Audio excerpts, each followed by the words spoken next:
You're watching KUJH-TV, Lawrence. KUJH-TV News starts now. Good afternoon, I'm Tashi Kumar. And I'm Ann Wilson. Thanks for joining us. Along with the University of Texas, KU is working to secure its brand by taking certain preventative measures to ensure the Jayhawk name stays exclusive to the university. KUJH-TV's Sarah Plake has more. For Jayhawk fans, the Rock Chalk chant is a sacred part of the KU experience. That means the university must prevent it from being tarnished in any way. Recently, KU has taken steps to protect the trademark from pornographic sites.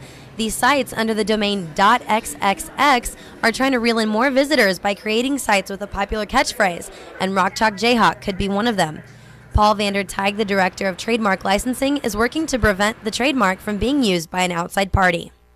It's a possibility that somebody might think Rock Chalk Jayhawk, for example, would have some cachet in this area, perhaps even nationally. That basically they'd be playing upon our goodwill to drive traffic to their website. Because of this possibility, the Trademark and Licensing Department, along with the Provost and Chancellor's offices, paid a couple $100s to buy the address www.rockchalkjayhawk.xxx. Nothing will be on the site. It is just a tool to prevent adult content sites from using it. And while this isn't a serious issue yet, the university does not want to take any chances when it comes to ruining the Jayhawk name. We want anybody that looks at our name, our logos, anybody that pulls up a website with our name in it, we want that to be putting our best foot forward, and because we know how proud our fans and our alums are of where they went to school, and so we don't want anything to tarnish that or dilute it. At this point, KU is still in the process of securing the domain. Sarah Plake, KUJH-TV News. As part of AIDS Awareness Month, the Spencer Museum of Art unveiled a new exhibit that contains artwork showing the severity of the disease and just how quickly it can spread. KUJH-TV's Matt Gasper has this story. The red ribbons strung throughout campus the past few days were a reminder to students and faculty of World AIDS Day that took place yesterday. With December being AIDS Awareness Month, the Spencer Museum of Art is hosting a special month-long exhibition it calls Arts Against AIDS, with portions of the gallery displaying photographs and paintings symbolizing the effects of AIDS and HIV. Here at the Spencer Museum of Art, each piece in this exhibit represents someone who's been affected by AIDS and HIV in some way. This marks the 30th anniversary since the virus was first detected. Here in Lawrence, the Douglas County AIDS Project, along with the Spencer Student Advisory Board, is hosting this inaugural exhibition. Vice President of the Advisory Board, Sean Kramer, explains the purpose behind it. Being geared towards the arts, we also really wanted to show that it affects the art world and it affects different types of arts. According to the Kansas Department of Health and Environment, at the beginning of the year, more than 2,600 people were presumed to be living with HIV in Kansas. Douglas County reported 95 prevalent cases of the disease. This exhibit will show the impact of HIV on the art world, as well as those affected from their earliest stages of diagnosis. We really hope to demonstrate that it sort of transcends all of these different worlds. The evening concluded with a candlelight vigil to remember those who have lost their lives or are still battling the disease. Matt Gasper, KUJH-TV News. If you drive an older Honda model, your safety on the road may not be guaranteed. KUJH-TV's Jacob McNeil spoke with a Honda owner earlier today. Honda has expanded its previous announced recall of vehicles with questionable airbags. Nearly 900,000 vehicles from model years 2001 to 2003 made in the U.S. were recalled. The automaker confirmed that 640 airbag faulty parts were sold for installation. The vehicles include the Accord, Civic, Odyssey, CR-V, Pilot, Acura 3.2 Ti, and the Acura 3.2 CL. According to Honda's website, affected drivers' airbag inflators may deploy with too much pressure, which can cause the inflator casing to rupture and could result in injury or fatality. That's kind of scary. I mean, the fact that it could just happen at any moment when I'm driving. One Honda owner got a letter concerning the issue. I might have heard about this because they gave me a slip of paper not that long ago saying that they needed to reset things within my Honda for free because it was something that they hadn't done already. I don't know if it has anything to do with the airbag or if it's something electric, but they said that I should go in there and get it taken care of. If you are a Honda owner from the year 2001 to 2003, please bring your car in for an authorized inspection. With routine maintenance required, some students are eager to get the problem fixed. Yeah, I was planning on it, going to get it looked at, and actually, if that's not what they're talking about, I'll bring that up. Jacob McNeil, KUJH-TV News. Coming up after the break, find out how you might be eligible to earn some money back on concert tickets purchased in the past. We'll also take a look at your 5-day weather forecast and hear from Darren Dunn at the Sports Desk. We'll be right back.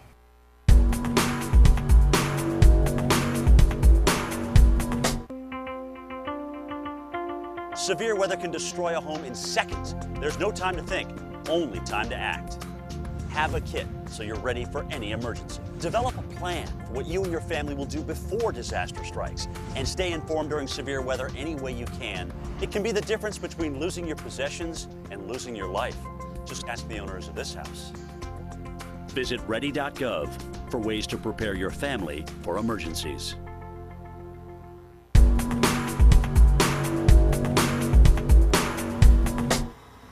Welcome back. Last weekend, Catholic churches in the U.S. updated the English translation of the Mass, making it the first alteration in more than 40 years. KUJH-TV's Corinne Westerman spoke to local Catholics today to see how they're reacting and adapting to the changes.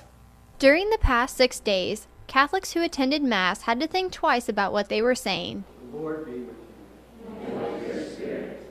On Sunday, Catholic churches in the United States implemented a new English translation of the Mass.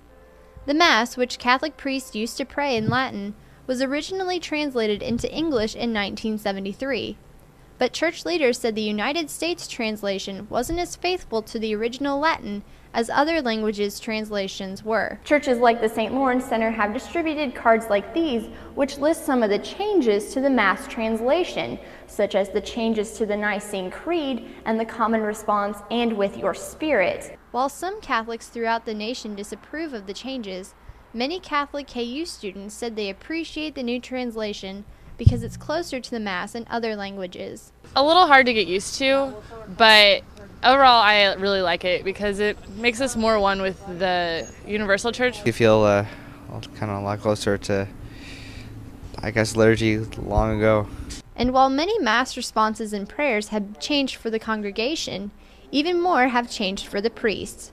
Director of the St. Lawrence Center, Father Steve Busseau, said he likes the new translation because it forces him to concentrate on what he's saying. I would think 90% of what we pray has changed, maybe even more. It's really going to help the way we offer the Mass. They reveal a beauty that wasn't revealed before. Really good that we made this change, and it'll make them a much more conscious Catholic of what they're saying at Mass. Corinne Westerman, KUJH-TV News. Beware, the Kansas Highway Patrol will have extra troopers in the Lawrence area tomorrow night in an attempt to crack down on drunk driving. The troopers will participate in a roving aggressive violations enforcement, or RAVE. This operation is funded with a grant from the Kansas Department of Transportation in an effort to curb drunk driving. If you've bought tickets from Ticketmaster to any event since 1990, you may be eligible for a partial refund. Ticketmaster recently reached a settlement in a class action lawsuit that claimed that the company's pricing was deceptive, but to obtain the refund, customers will have to meet a few conditions. First, you must have purchased the tickets between October 21st, 1999 and October 19th of this year. You must also have been living in the U.S. at the time, and the ticket must have included an order processing fee. Eligible customers will receive $1.50 for every ticket purchased. Well, it looks like we'll be a little bit luckier with no snow for the next couple days. Let's take a look at our 5-day weather forecast. This morning's weather was pretty chilly, and it looks like the high for today wasn't much better. The high was 41 and the low for tonight is around 40 with a 70% chance of rain. Tomorrow's weather doesn't look much better with rain expected throughout the day with a high of 47 degrees with wind gusts as high as 30 miles per hour. Well, it's good to know that snow will not be expected at least for a little while longer. Sunday will be a bit colder with a high of 37 degrees and mostly sunny skies, and will drop a few degrees on Monday to a high of 33. Tuesday, the weather will remain in the low 30s with a high of 32 in Sunday skies. Coming up after the break, we'll talk to Darren Dunn at the Sports Desk. We'll also see why Kermit the Frog met with the Obamas last night. We'll be right back.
said hi to you.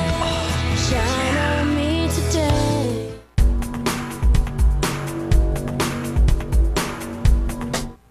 Welcome back. Let's send it over to Darren Dunn at the sports desk for the latest in KU athletics. Hi, Darren.